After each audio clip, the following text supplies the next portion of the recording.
I think this is a poem that many young adults can relate to. One of the universal truths of life is that stresses exist between generations. Parents and children often have clashes of feelings and values and perspectives, and often those clashes lead to hard feelings and misunderstandings. And this is the backdrop for this poem. Jan Heller Levi, by the way, is a woman, although as we read this poem, the speaker is not identified as either male or female. It could be a son or a daughter addressing his or her dad. The poem reads equally well either way. But in talking about the poem, I'm just going to refer to the speaker as she to avoid tripping over the he, she, his, her construction all the time. The first two stanzas are straightforward. They are about swimming. The speaker is evaluating the father's technique. I think you are most yourself when you're swimming, slicing the water with each stroke, the funny way you breathe, your mouth cocked as though you're yawning. You're neither fantastic nor miserable at getting from here to there. You wouldn't win any medals, Dad, but you wouldn't drown.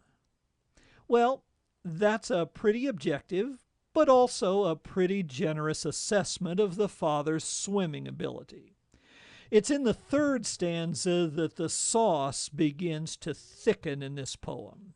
In the third stanza, the poem starts to be about something more than swimming.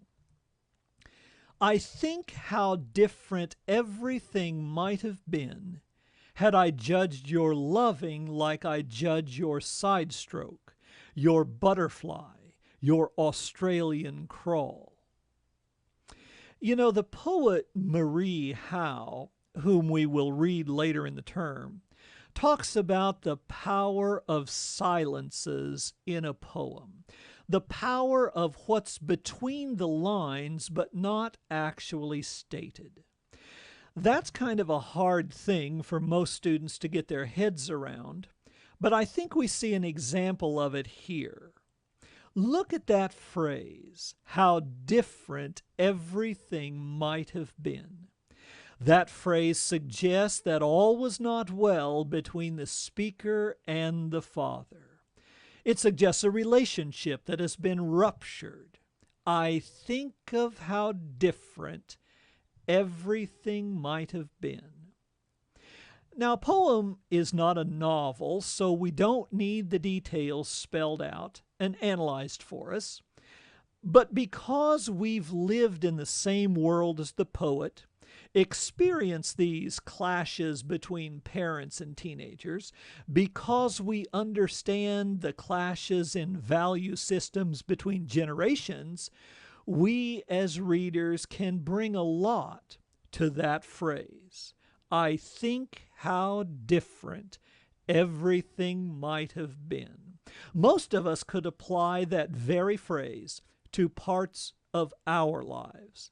So to me, there's a lot of power in the suggestions of what isn't said. So we don't need to hear about the time she ran away from home, or the arrest for underage drinking, or the premature pregnancy, or whatever.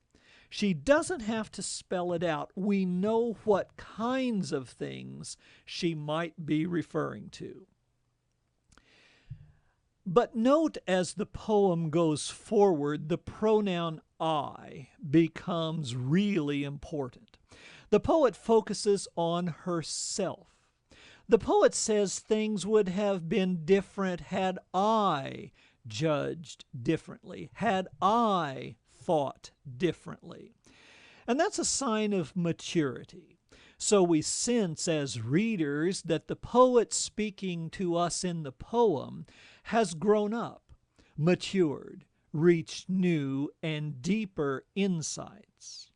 The last stanza explains why she wasn't able to see her father sympathetically as a younger person growing up.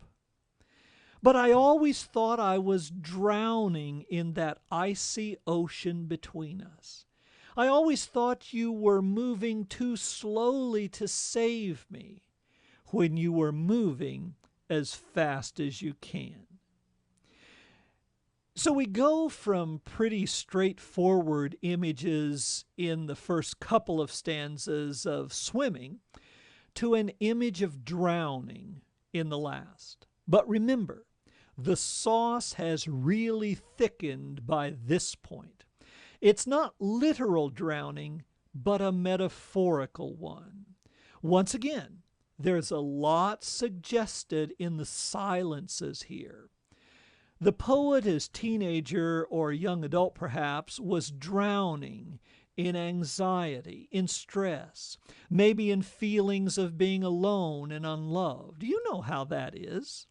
So the poet felt all that and wanted more from the Father than the Father was able to give. It's hard to be a parent.